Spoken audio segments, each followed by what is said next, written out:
Eh mais on est vendredi. Mais on sort un truc. Ah d'accord. Des idées, vous prie-je. Oh, merci bien. C'est fort aimable. C'est très, très fort aimable. Aujourd'hui, dans le Démocube, nous n'allons pas parler de figures de style.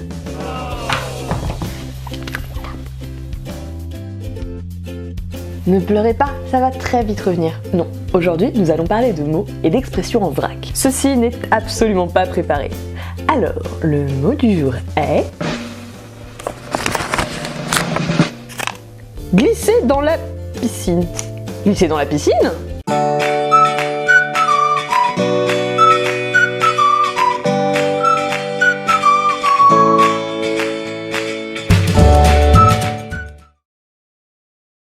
Pour ceux à qui on n'a encore jamais fait cette blagounette, laissez-moi commencer par le début. Et pour cela, il faut que je vous parle de contrepétrie.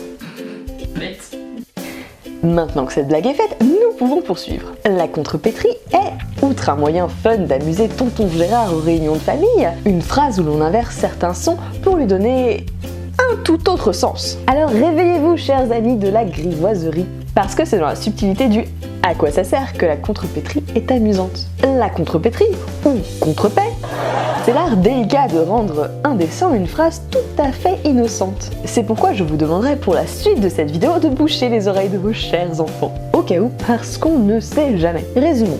La contrepétrie, c'est une phrase qui cache du cul et du cul. Bien son jeu. Je suis Clémente, je vous épargnerai donc la longue histoire littéraire de la contrepétrie qui passe de Victor Hugo à Coluche en passant par Rabelais.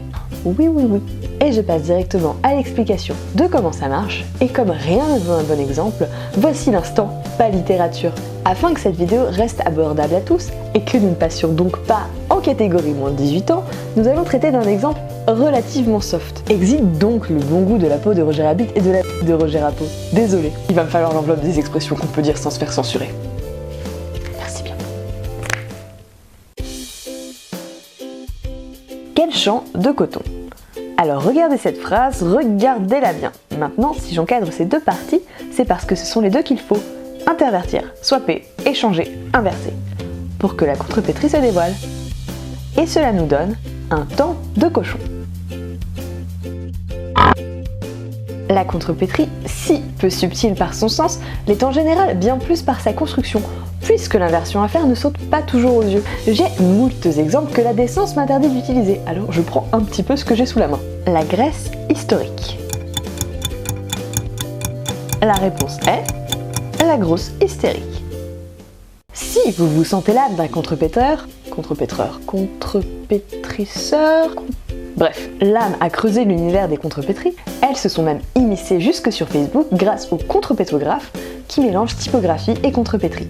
Ah là là, on n'arrête vraiment pas le progrès. Pour ceux qui souhaiteraient un jeu de mots mêlés moins lubrique et plus ludique, le Démocube vous propose une rencontre avec les anagrammes. On reste tout à fait dans le même thème puisqu'il s'agit ici aussi de mélanger les lettres. Sachez pour votre culture personnelle que c'est un jeu de mots qui existe depuis la Grèce antique. Bah oui, il fallait bien s'occuper pendant les dîners, les banquets, les orgies... Non, peut-être pas. Alors, qu'est-ce qu'une anagramme? Ah oui, je tiens à préciser, on dit une anagramme, pas un anagramme. C'est un mot, ou un groupe de mots, où les lettres sont toutes mélangées. Je vous fais un petit exemple au tableau avec ce feutre qui n'écrit pas du tout dessus. Restons dans le glamour. Le mot couille devient, si on en mélange les lettres, luciole. Je vous avais bien dit qu'on serait plus mignonne. Et grâce à l'anagramme, vous pouvez vous lancer dans l'art de l'anaphrase. Afin d'illustrer mon propos, je vais vous utiliser un exemple canonique, Harry Potter.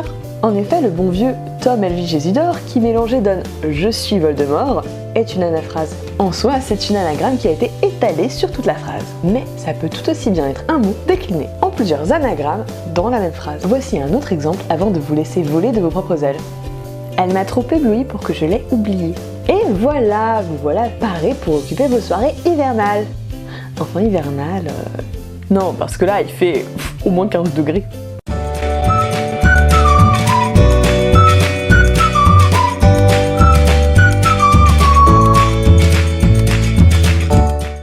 Et voilà mes petits renardos, le Démocube est fini. Et si vous avez aimé cette vidéo, n'hésitez pas à la liker, à la partager, je vois Laure qui bouge derrière la caméra, c'est très drôle. Et si vous avez des exemples de contrepétrie ou d'anaphrases à nous suggérer, n'hésitez pas à les lâcher en commentaire.